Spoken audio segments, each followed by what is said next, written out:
Hi, everyone. I really appreciate you coming to the conference and participating with us in our various endeavors. I'm going to try to talk at a bigger picture where some of this science you've been hearing about can be considered at a different level. Specifically, with T3 and the long-term productivity experiment as well.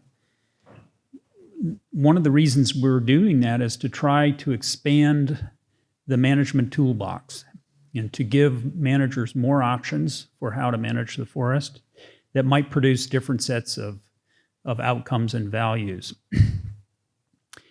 And I wanted to go through some of the considerations that might be used to decide whether or not to apply new tools and use Alder as an example of that. That's not to say that there aren't many other tools. I'm just using Alder as an example. And I'm going to do that by comparing growing either pure stands of Red Alder or pure stands of Douglas-fir.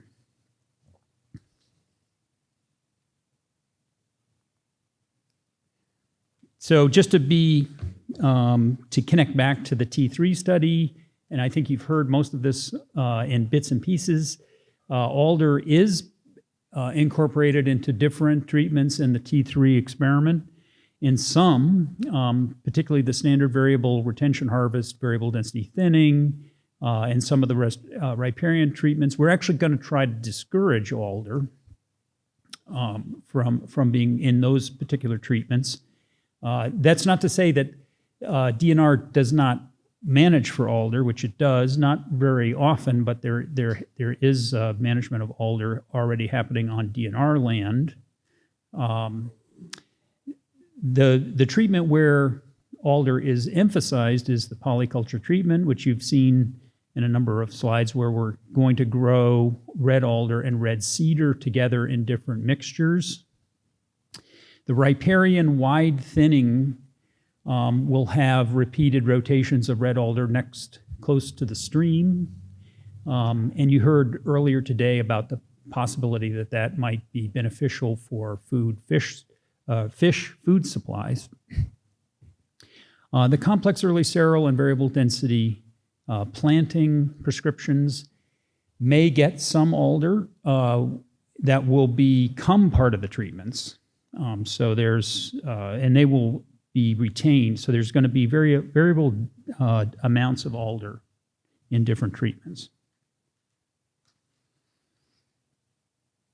Here's a picture just to show you there. Alder can grow very well in the T3 area. This is a 29-year-old alder on a ridge of the watershed, one of the watersheds in T3.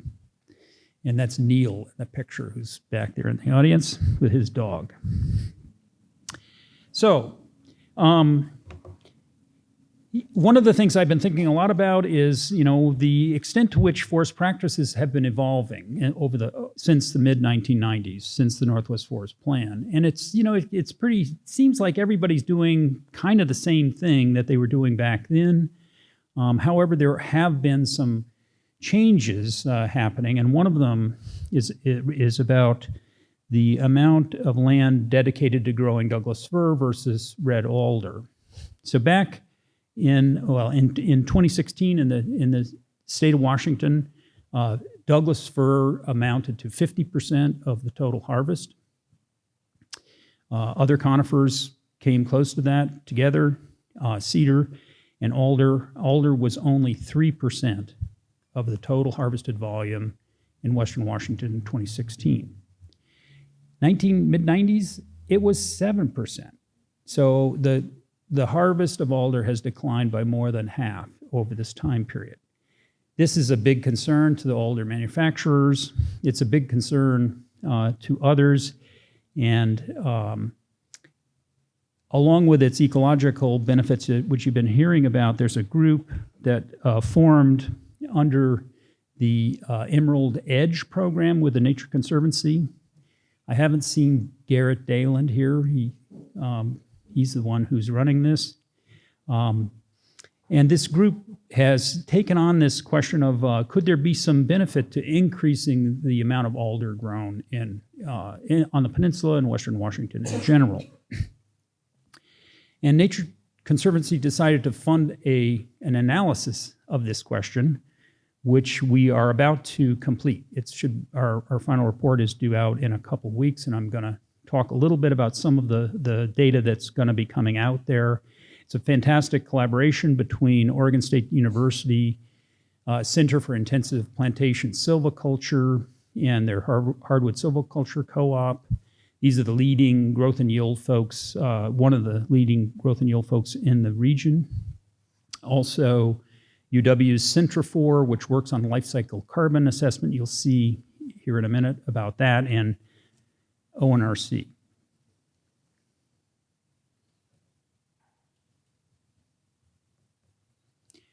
So I'm going to talk about the range of considerations you might want to look at when you're thinking about whether or not to apply a different management tool. And there's really a long list. You know, we often hear about economics. We've more recently been hearing about carbon sequestration. But you really have to combine all of these things together to make an informed decision. So I'm going to go through this. It's kind of superficial layer, but I want to give you this bigger picture view of what it looks like. And I'm going to try and do kind of a scorecard here. So if you see a red plus, then it means that alder plantations might outperform Douglas-fir plantations. Green plus, the opposite. So first one in a lot of people's minds is maximizing net present value. And what we can say about this in general, and it's a site-specific question, but in general, alder can be grown in shorter rotations, 25 to 35 years versus 35 to 45 years. That makes a big difference in net present value, getting your return sooner. It's more pronounced when you use a higher interest rate to calculate that. And you can see on the right here, that's a series of site index curves for alder and various conifers. And in many sites, not all, alder clearly can grow much taller sooner than conifers.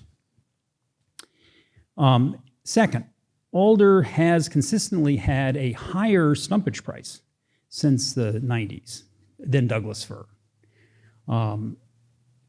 It's a high-valued hardwood. Those two plus factors, however, are pretty well balanced out by this simple reality that Douglas-fir can grow more volume per acre when it's at its point of harvest. So neither one really comes out cleanly on top when you just throw those three factors in. It's pretty clear on certain sites, high Doug-fir sites or high alder sites. The kind of theme I'm going to touch on is that alder, there's a lot more uncertainty in growing alder, and this is one of the principal reasons why you don't see it grown very often. The second factor, and this is really the one this Nature Conservancy group focused on, is about carbon sequestration. So if you look at this growth curve and you think about the year 2050, which if we're starting today with a open field and you plant Douglas-fir, you plant alder, how much carbon are you going to sequester by year 2050?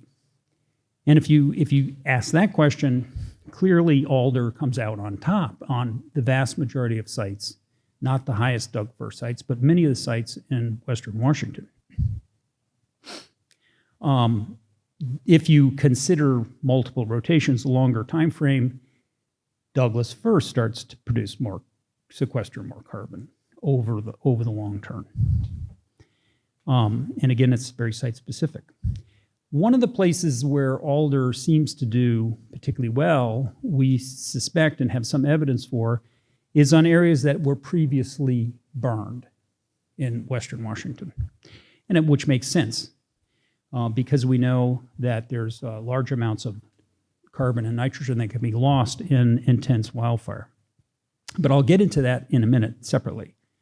The last point is about life cycle wood product carbon retention. So after the harvest, what happens to the wood before as it goes into wood products? And here Douglas-fir comes out on top, interestingly. Quite a bit on top, in fact, because Douglas-fir is used for building houses, building studs. Alder's used more for furniture, cabinets, things like that. And the studies have demonstrated that cabinets and furniture go to the landfill and decompose more quickly than studs in a house. So you take all of these things into account, and the first blush of an analysis was that probably on 60, maybe 70% of sites in Western Washington, Douglas-fir would sequester more carbon than alder. But we went a couple steps further. Principally, we asked the question, well, what about below ground carbon sequestration?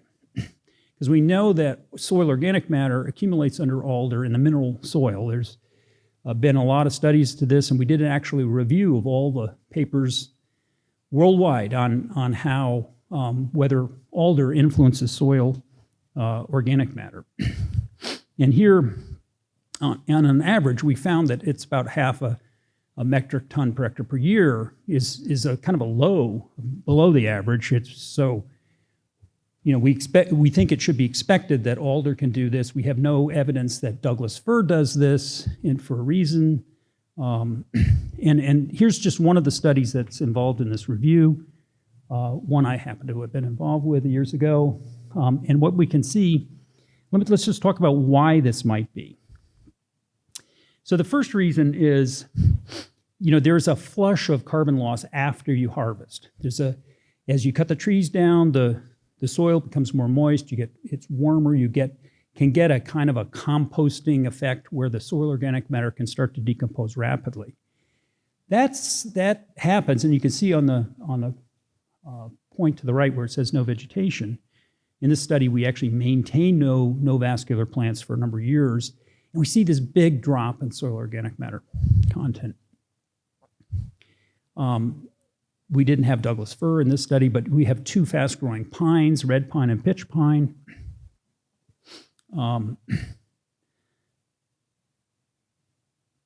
That's my second point. Hold on. So fast-growing conifers, to grow fast, they need nutrients. And that's great. Where do the nutrients come from, however?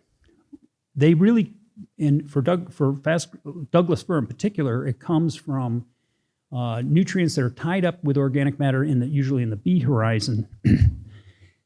To free those nutrients, the organic matter complexing has to decompose to release those nutrients to the tree. So there's a kind of an active attack on the soil organic matter necessary for those conifers to grow fast. This happens for a while. It's not. There are some studies where we've documented this, others where it doesn't seem to show up. The big difference is that alders and nitrogen fixers, like in this case locust, don't need those nutrients because they can produce nitrogen through nitrogen fixation. They also tend to speed up the weathering to get at other minerals that they need. And so in this study, it was very clear that there was little change in mineral soil organic matter in alder. The other factor that needs to be considered is the litter. So deciduous trees deposit more litter, they have more branches, they have more leaves, so there's a greater return of nutrient of detritus, which could feed into the streams. What's kind of interesting is they are initially more decomposable, but over the long run, more stable. There's a chemical reaction of the kinds of organic matter in alder litter. Certain kinds of tannins and the nitrogen form these rather stable compounds. So, and I just want to point out that the soil organic matter content is really critical to long-term productivity. So let me jump ahead since I'm running a little late here. If you don't think, and one of the cases where alder could really play a big role is in fire or post-fire restoration. You say, why should we think about that on the Olympic Peninsula? We haven't had big fires since the Forks fire.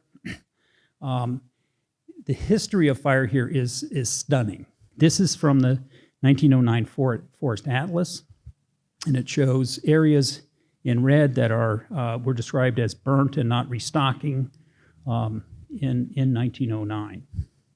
So actually, there has been big fire. There will be big fire again, and using alder has some potential there. Courtney talked briefly about this Wind River alder strip. To see what happens after fire, this was a study started in 1934, where they grew alder as a fire strip up the side of a mountain. And it's been studied extensively. We recently remeasured this and have been able to demonstrate that there's actually 3 times more carbon in the strip where the alder was. The alder died out during this period. So they can be very dramatic increases in soil organic matter and subsequently productivity. There's a variety of other climate adaptation reasons to consider alder, or Douglas-fir. Douglas-fir does tolerate drought better. I think we have plenty of evidence to say that. Deciduous trees are actually more resilient than conifers in that when a deciduous tree is defoliated, it takes years for it to come back. Deciduous trees can come back much more quickly. There's this higher CO2 concentration in the air, can fuel faster growth, but you need nutrients to go along with that. So alder, by providing its own, can get to that. So I'm going to just jump to the end here since my time is running out. I just sort of touched on some of the considerations. There's a host of other ones that need to be at least mentioned. Certainly Douglas-fir has been the workhorse of the timber industry. It's a tried and true. Jobs per unit volume of harvest is something that alder does better than Douglas-fir. It takes more people to mill alder in an alder mill. It takes more people to produce products made out of alder. There are cultural differences. Alder's highly valued. I think it's fair to say more so than Douglas-fir by tribes. Here's a alder mask, for example. You heard about fish food chains, and you heard about early seral habitat from Courtney. So in conclusion, I just want to emphasize there are many pluses and minuses that one might want to consider while trying to make a decision. It's very, very important in this situation to consider site specificity. Some places alder does better, other Douglas-fir. And I think, just my concluding statement is there's so many interesting things about this species that warrant reducing that uncertainty about whether it's a viable and desirable species to increase on the landscape. Thanks.